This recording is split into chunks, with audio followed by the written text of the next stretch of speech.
Do you consider yourself a little introverted? When the weekend rolls around and everyone seems raring to go, are you a little less than excited to go to that soiree? Well, in this video today, I'm going to teach you how to use that analytical nature to your advantage. I'm Barron Cruz, and welcome to the Charisma Matrix.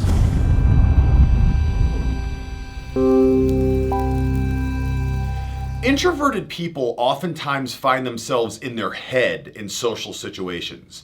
Say they're at a party at the end of the weekend, as opposed to being in the moment and enjoying the interactions, they're thinking, what is this person thinking? What's that person thinking over there? If I go over there and say hello, what are they going to think, and are they going to see me?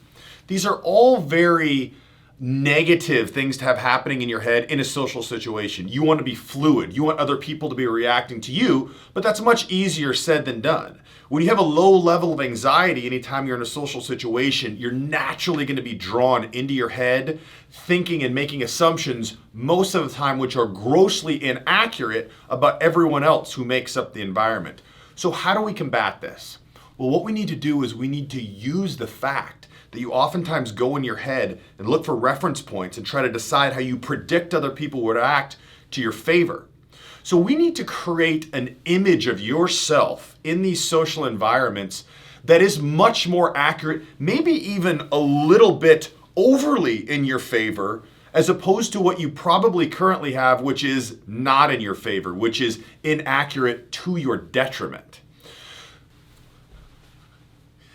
Having a selective blind spot means that you acknowledge that your perception of reality is not correct.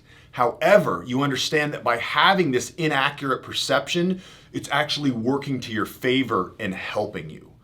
What we want to do is we want to create a perception of yourself in your brain and your subconscious that is much more geared to reality and maybe even a little more grandiose and beneficial than it actually is, because this is going to be a selective blind spot that's going to help us in social situations.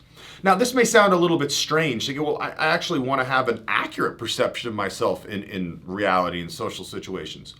Well, understand that right now, you likely have a very inaccurate perception and it's going to your detriment. You think that you are not nearly as charismatic or as social, or people are saying bad things about you than what really is going on. So we at least want to get you to what is accurate in reality. And even better, let's get you a little bit over the top so you have a really nice self-image, and it's going to be a self-fulfilling prophecy to some point. So how do we do this? We need to take advantage of the fact that our brain looks at everything we do and how people treat us, and it compiles it, and it's constantly doing this. That's why I always talk about confidence is very fluid. It ebbs and flows with the reaction from the environment.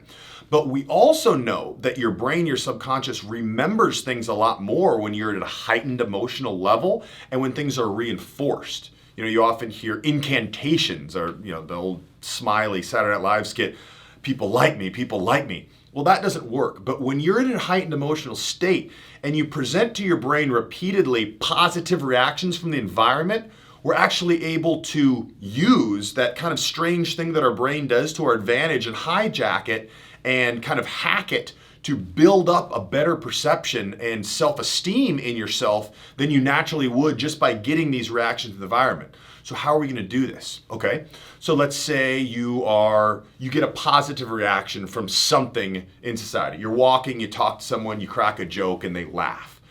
So what you're going to do is once the interaction's over, you're going to stop and you're going to think to yourself, play it back in your head. Man, that was funny. I said that, I got that great reaction.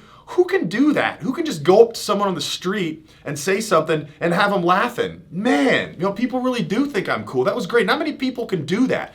You're working yourself up in an emotional state in a positive way, and you're playing back in your head this positive reaction many, many times in a short little 30-second burst.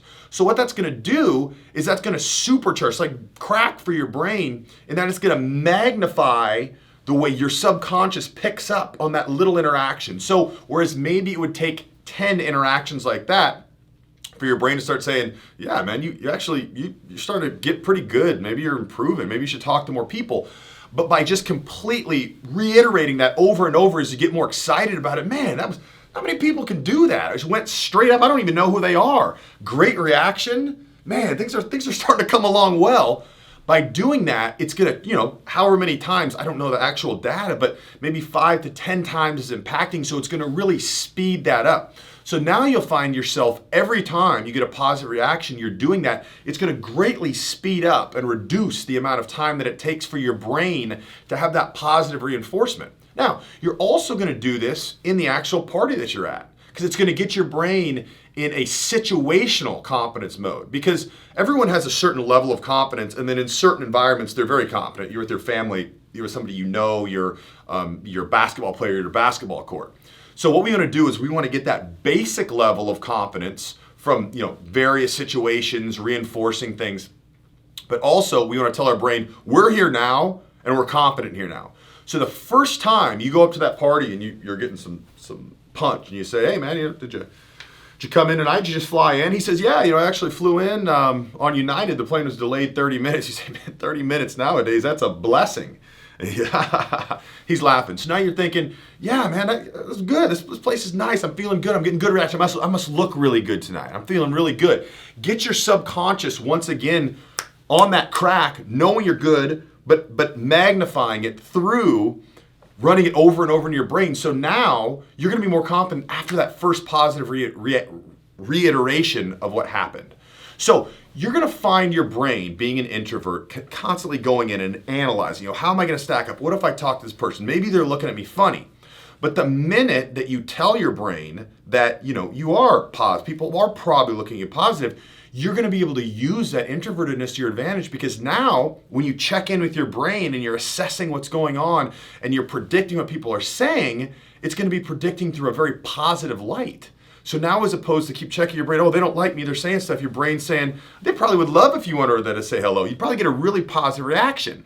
And now when you walk over there and you say, hey, I'm Barron, how you doing? You got nothing to say, but you're anticipating that positive reaction. So they're going to not, obviously I'm a big proponent of self-fulfilling prophecies. They're going to think, they're going to subconsciously think, oh, this guy's really personal. He's expecting a good reaction. Probably some guy I want to be cool with, probably some guy I want to talk to. And it's just going to snowball on itself. Then you're going to go up to that first person, and they're going to have all these things going on in their head. They're going to project these positive attributes on you.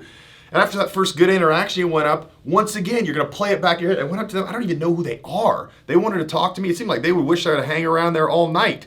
Snowball it in your head. Now you're just going to be on this massive high. Your subconscious is going to be as this picture of you now in this environment, this situational competence that you can go up to anyone, and it's going to be a self-fulfilling prophecy, and you're going to see at this point just how much social momentum is impacting and just how much that situational competence is once you're comfortable in an environment.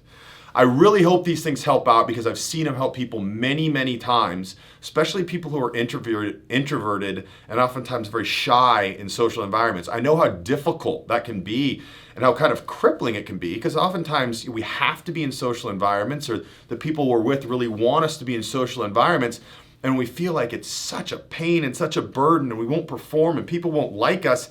It's just a snowball of anxiety. So try these things out. I think you're going to find they're effective for anyone, whether introverted or not. But this is really a great way out, and a great to use that introvertedness to your favor by creating a more true, maybe even a little overly optimistic perception of yourself in your head.